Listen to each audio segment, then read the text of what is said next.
Now, this morning you heard Mr. Smith here, my colleague, talk about sports. A wonderful analogy that he made. I really enjoyed that. I trust you did as well, about a coach and what a coach is and what a coach shouldn't be. I happen to be a sports enthusiast myself. I like to read the sports pages, and I try to keep up a little bit on it. And sometimes people come to me and they're surprised, with all you have to do and all you have to read and everything else. Why do you take time watching a ball game? I say it's very simple. I really enjoy watching it when everybody's trying to win.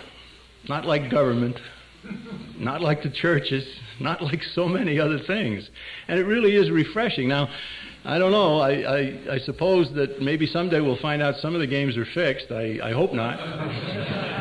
I want to thank Mike Armstrong for hiring Jim McLendon, put him on the staff. Now I'm not the oldest guy on the staff. Take good care of yourself, Jim. I also want to thank Jim for arranging for me to go on a couple of radio shows yesterday. 5 of them. One day. 2 for an hour, 2 for an hour and a half, and 1 for 2 hours. And I'll tell you, the response is immense. It would delight any of you to have heard these shows and these people calling up. And I always try to get the talk show host to help me with publicizing our toll-free number. And I think on 3 of the shows, pretty soon the host was saying, now, all you folks out there, don't forget, call 888-LEAVE-DC. And they always laugh when I tell them what the number is, 888-LEAVE-DC. I said, it's very easy to remember. The guy goes, yeah.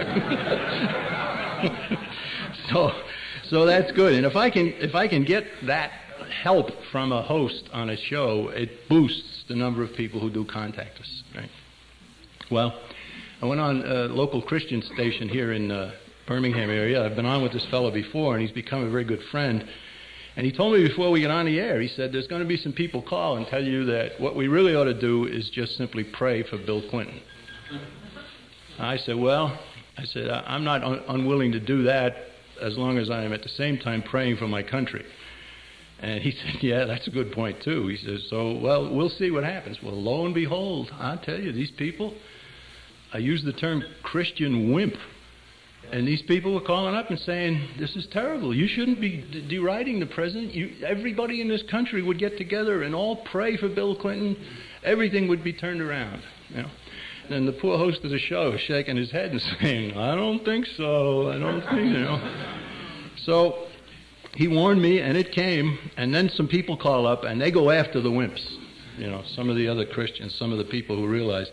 One guy said, it says in the scripture, judge not, lest ye be judged. I said, wait a minute. I said, that's talking about eternal, your life in eternity. I said, your attitude would mean we do away with the police courts, the police forces and everything else because we can't judge anybody. And I think he hung up at that point. But, that attitude prevails amongst a lot of people, and I think it's an excuse. I don't think they really believe it, but they certainly say it. Last night I had the delight of being with a husband and wife team for 2 hours. People couldn't be more pro John Birch, more pro New American. They help us with subscriptions. They do all kinds of things for us, and they're really good people. And at the end of the show, the guy whipped out his checkbook and gave me a check for $24 to join the Impeach Action Committee. Right? So that was a delight as well. It is a hot issue, and we are positioned to take advantage of a lot of things that are coming on the subject of impeach Clinton. Believe me, there's a lot more coming. I want to take just a minute and go over the charges against Richard Nixon in 1974. As you know, he was subject to a bill of impeachment that was passed by the House Judiciary Committee. It was going to the full House, and he resigned. Now, he resigned, I think, because there's a piece in the Constitution that says that a president can pardon anybody except for impeachment offenses. In other words, if you're convicted of an impeachment offense, it can't be pardoned. And Nixon knew that, and he said, I better get out of here now, and I'll get my friend Jerry Ford to take care of me after I'm done. And of course that happened. So he got pardoned, but if he had followed through and been impeached and tried by the Senate and removed, he could not have been pardoned, according to the Constitution. Well, what were Nixon's crimes? What did they have on Nixon? I think they had on Nixon the equivalent of chicken stealing versus mass murder in Bill Clinton's case. Right?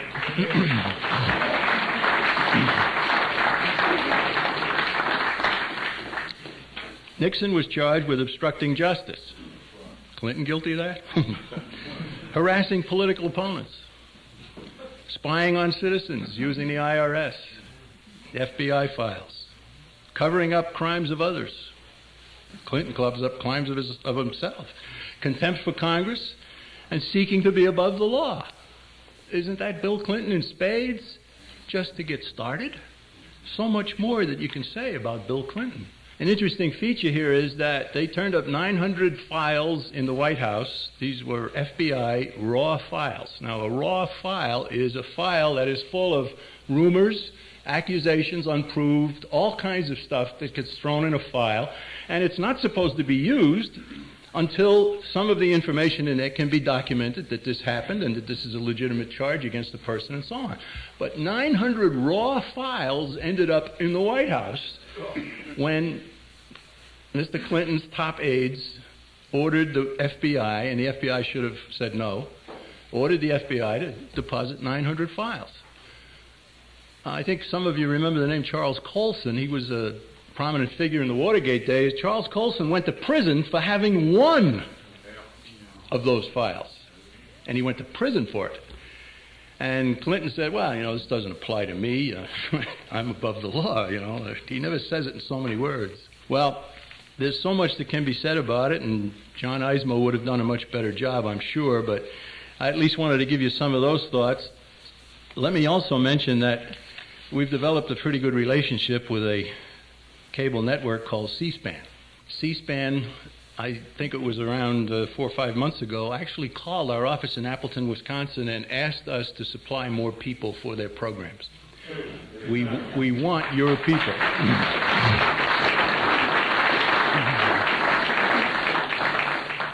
It might be worthwhile to take a minute here and tell you how C-SPAN operates. You never see any commercials. You wonder who pays for this. Is it government money or is no government money involved? None. C-SPAN is the creation of a man named Brian Lamb, and what he did was arrange with cable companies. If you have cable television in your home, you pay a monthly bill to a cable company.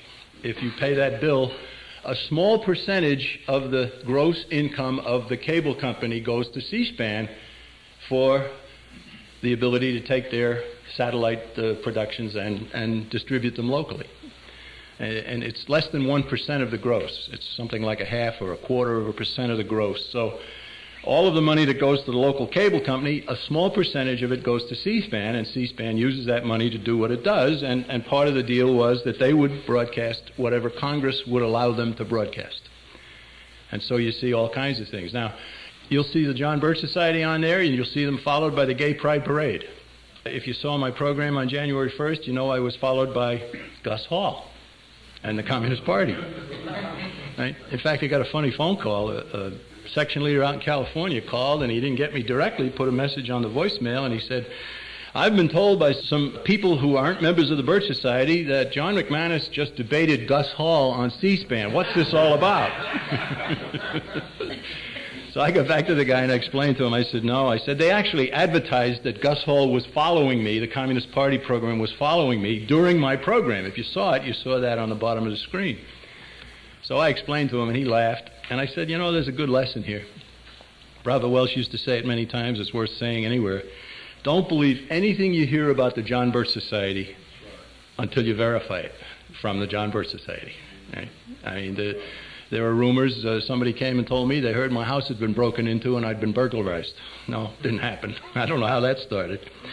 But I told them, I said, I'm well known as a member of the Birch Society. Everybody probably thinks I'm armed to the teeth and they're not going to burglarize my home. They'll go next door. So I did a C-SPAN presentation just before Thanksgiving, did another one in Washington. I'll be going back again soon. I hope to be able to do it again. But we also did a 1-hour speech on the subject of impeach Clinton, and we deliberately chose to do it in Lexington, Massachusetts. I think you all know why.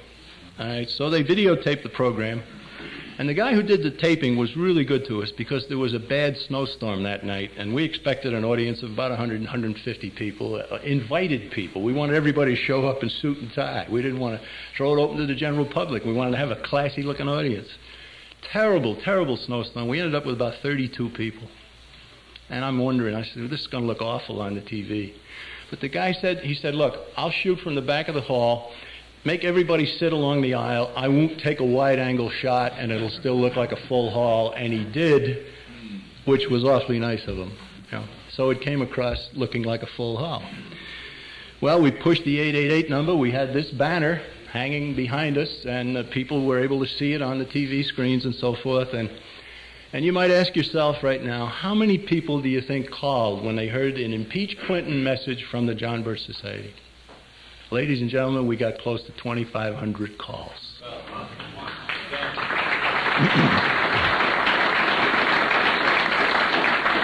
People interested enough to pick up a telephone, call, get the information we're offering.